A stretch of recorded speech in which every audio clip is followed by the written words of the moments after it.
I was looking for my glasses and they're in my hand.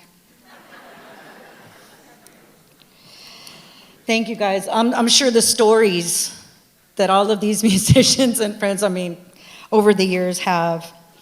We're going to be bringing up Dan Margolies, the writer and former producer of the Tejano Conjunto Festival.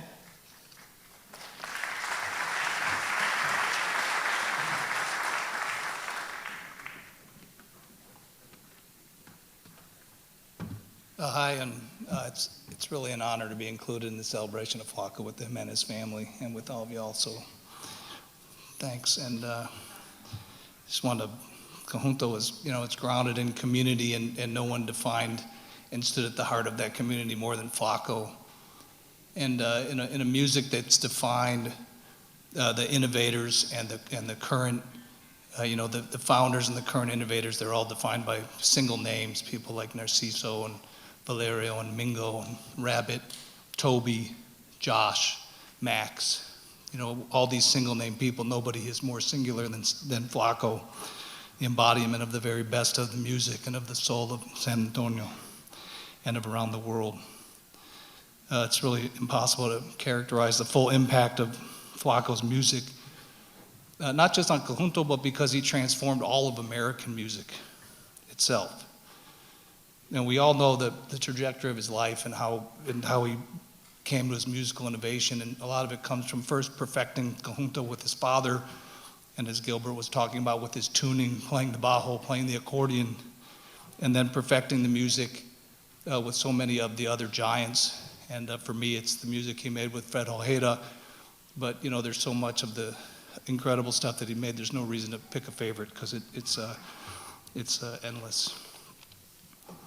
Of course, Flaco took it much further, and he reimagining Conjunto music for his own time and then for our time in a way which really changed the whole vibe of American music. And who else, honestly, who else in American music can be said to have done that across genres? I don't really think there's anybody else. And so that's why you all know that list of people that was just mentioned, all the people who wanted to play with him and get a taste of his magic. And all of the obits were running through all these names, and they're familiar too. And there was only one of Flaco as the consistent follow through. Just back when we were sitting there, Hector Saldana pointed out that actually Flaco's last performance was at the Conjunto Festival, which highlights the best of all of the music.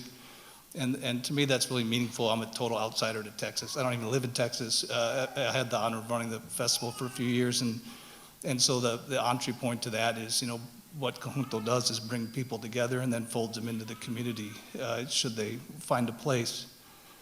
And there's a lot of people here who can tell you all sorts of stories of music making with Flaco outside of the big stages and the lights. And for me, it was one night with Flaco and Santiago. It was the three of us at Santiago's studio drinking beer all night.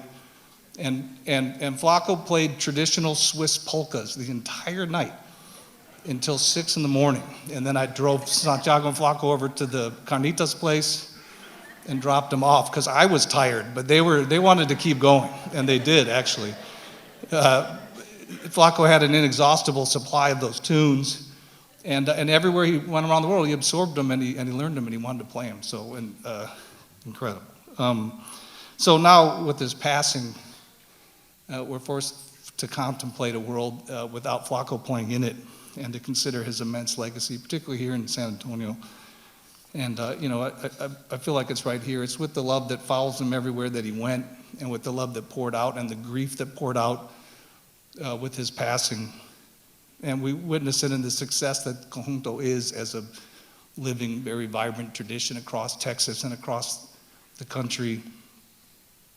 He directed the eyes and hearts towards Texas and towards his hometown here in San Antonio, which shaped him and treasured him and watched him take over the world.